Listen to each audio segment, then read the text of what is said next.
வணக்கம். நீங்கள் ஒரு ஏர்டெல் யூஸராக இருந்தால் இந்த வீடியோ உங்களுக்கு தான். என்னென்னு சொன்னால், கடந்த 2 நாளாக வச்சு இந்த ஏர்டெல் சிம் வந்து எமர்ஜென்சி கால் அப்படின்னு சொல்லிட்டு இருக்குது. பெரும்பான்மையானவர்கள் நினச்சி கொண்டிருக்கீங்க ஏர்டெல் சிம் வந்து கட் ஆகிட்டுன்னு சொல்லிட்டு சிம் சேஞ்ச், வேறு சிம்மை கலட்டி மாற்றுறது, புது சிம் எடுக்கிறது, அந்த மாதிரி செஞ்சு கொண்டிருக்கீங்க. நிறைய பேர் வந்து உங்களோட சிம் கட் ஆகிட்டேன்னு நினச்சி கொண்டு மொபைல் ஷாப்புக்கு போயிட்டு சிம் சேஞ்ச் பண்ணுறீங்க, புது சிம் வாங்குறீங்க. அப்படி எந்த விதமான அலைச்சலும் பட தேவையில்லை. நான் சொல்கிறத ஃபாலோ பண்ணுங்கள்.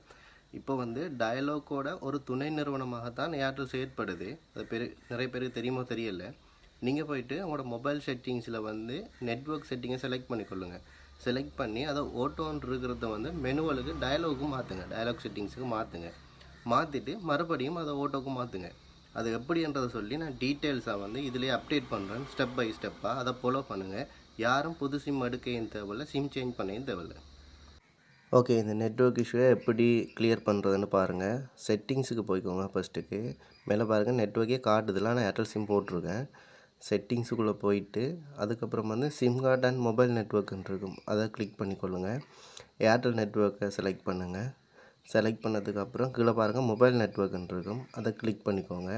அதுக்கப்புறம் செலக்ட் நெட்வொர்க் ஆட்டோமேட்டிக்கலின்றத வந்து டிசேபிள் பண்ணிக்கோங்க. டிஸ்கனெக்ட் பண்ணி ஓகே பண்ணதுக்கப்புறம் மெனுவில் நம்ம செலக்ட் பண்ணிக்கலாம். இதில் டயலாக் 4G என்று இருக்கும், அந்த நெட்வொர்க்கை வந்து செலக்ட் பண்ணிக்கொள்ளுங்க. இப்போ செலக்ட் பண்ணதுக்கப்புறம் நெட்வொர்க் வந்து ரெஜிஸ்டர் ஆகும். ரெஜிஸ்டர் ஆனதுக்கப்புறம் உங்களுக்கு எமர்ஜென்சி இஷ்யூ வந்து கிளியர் ஆகிரும். பாருங்கள், இப்போ வந்து ஏர்டெல் சிம் வந்து ஒர்க் பண்ணும். இப்போது டேட்டாவை ஆன் பண்ணுற பாருங்கள், டேட்டா கூட வேலை செய்யும். பார்த்தீங்கன்னா இப்போ தெரியும். ஓகே, இஷ்யூஸ் வந்து கிளியர் ஆகிட்டு. இந்த மாதிரி ட்ரை பண்ணிங்கன்னா உங்களோட சிம் ப்ராப்ளம் முடிச்சு. இந்த வீடியோ உங்களுக்கு பிடிச்சிருந்தா, பயனுள்ளதாக இருந்தால் உங்களோட ஃப்ரெண்ட்ஸுக்கும் ஷேர் பண்ணுங்கள். மறக்காமல் நம்மளோட சேனலை ஃபாலோ பண்ணிக்கொள்ளுங்கள், சப்ஸ்கிரைப் பண்ணுங்கள், சப்போர்ட் பண்ணுங்கள். தேங்க்யூ.